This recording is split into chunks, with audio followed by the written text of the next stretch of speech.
How much does it cost to sell your home? If you're planning to sell your house in the next few months, you're likely focused on other things like maximizing your sale price and upgrading to get the best ROI.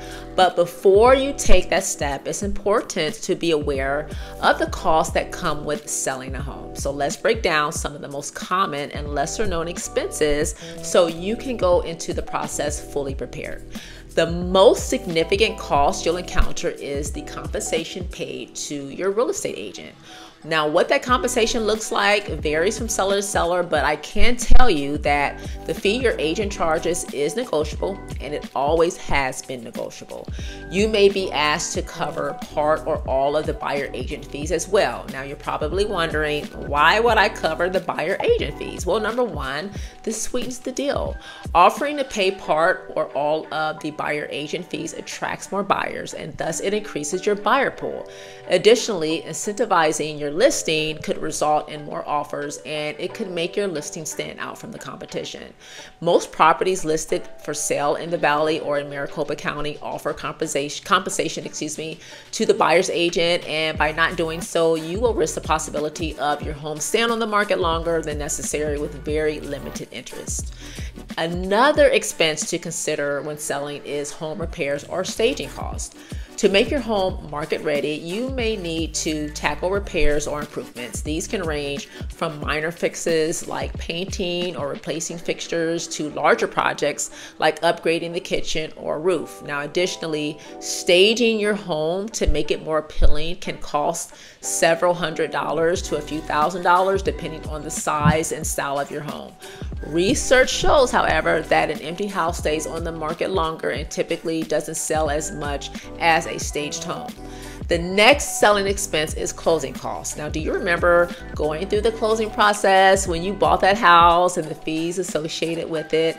Well, the seller who sold you that house has similar fees, and now that you're selling it, the same will apply to you. There are always closing costs for buyers and sellers. Now, some of these costs include taxes, title related fees, and escrow fees. Although these fees will vary seller to seller, they typically are about 1% of the sale price. Now that we have gotten the common selling expenses out of the way, what about the hidden costs? There are a few expenses that many homeowners don't consider until they are further into the process. First, pre-listing inspections.